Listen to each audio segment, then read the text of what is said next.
Pant chief minister थे तो उस जगह पर 500 साल तक मुसलमान नमाजें पढ़े। कांग्रेस के जीवी पंत मुख्यमंत्री थे, रात के अंधेरे में उसमें मूर्तियां रख दी गई। मेरी मस्जिद थी, है और रहेगी। उन्होंने मूर्तियां नहीं निकाले और फिर वहां पे कलेक्टर थे जिनका नाम था नायर साहब मस्जिद बंद करा के वहां पर पूजा शुरू कर दिए और 1950s में नायर साहब जनसंघ के पहले मेंबर ऑफ पार्लियामेंट बने। फिर 1986 में लॉक्स खोले गए, बगैर मुसलमानों को सुने। बूटा सिंह शिलान्यास कर दिए।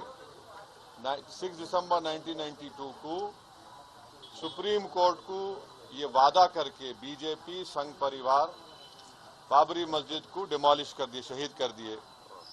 और बीजेपी के पास ये मुद्दा कब आया आपको मालूम?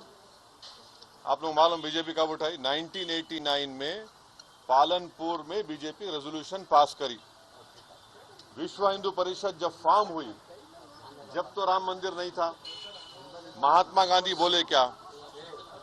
महात्मा गांधी इस बारे में बोले, उन्होंने तो बहुत बड़े, उन्होंने तो हे राम बोल के मारने वाला गोली मारा उनको गोडसे, उनके जबान से ही तो निकला था। वो बोले क्या? नहीं बोले।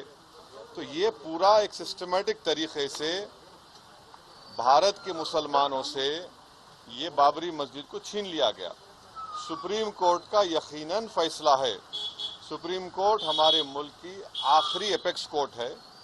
टाइटल सूट था, तो टाइटल सूट में सुप्रीम कोर्ट ने ये कह दिया कि फेथ की बुनियाद पर हम ये जगह मुसलमानों को नहीं दे सकते। सुप्रीम कोर्ट ये भी कह दिया कि वहां पर मंदिर को तोड़कर मस्जिद नहीं बनाई गई। ये सुप्रीम कोर्ट ने कहा उस जजमेंट में। और मैंने सुप्रीम कोर्ट के जजमेंट आने के बाद ये रिएक्शन आपको मीडिया को दिया था कि एक सुप्रीम कोर्ट के रिटायर्ड चीफ जस्टिस थे, उनका नाम जस्टिस JS वर्मा नाम था। उन्होंने सुप्रीम कोर्ट के बारे में कहा था कि supreme court is supreme but not infallible. ये उन्होंने कहा था, मैं फिर से कह रहा हूं। और मैंने उस वक्त ये कहा था कि ये जजमेंट आने के बाद ऐसे कई मुद्दे खुल जाएंगे जिसको अंग्रेजी में बोलते हैं Pandora box will be open. और आज आप देख रहे हैं कि हर जगह पर संघ परिवार जाकर ये बोलता है कि नहीं, यहां पर मस्जिद नहीं थी। ये मेरा मानना है, ये मेरा बोलना है, हम ये बोल रहे हैं। अगर जीबी पंत मूर्तियां हटा देते तो क्या आज ये दिन देखना पड़ता हमारे को? अगर 1986 में ताले नहीं खोले जाते तो क्या आज ये दिन आता? क्या अगर 6 दिसंबर को बाबरी मस्जिद डेमोलिशन नहीं होता तो क्या ये दिन देखना पड़ता? ये सवाल है हमारे, इसका जवाब कोई दे ही नहीं रहा है। और फिर ऊपर से जो अपने आप को सेकुलर बोलते हैं, वो बोल रहे हैं कि दिल्ली का मुख्यमंत्री और जो अलायंस में है, हम हर ट्यूसडे को सूरजकंड पाठ और हनुमान चालीसा स्कूल में, गवर्नमेंट स्कूल में पढ़ाएंगे। गवर्नमेंट स्कूल का कोई रिलीजन होता है क्या? अभी तो सबका झगड़ा चल रहा है।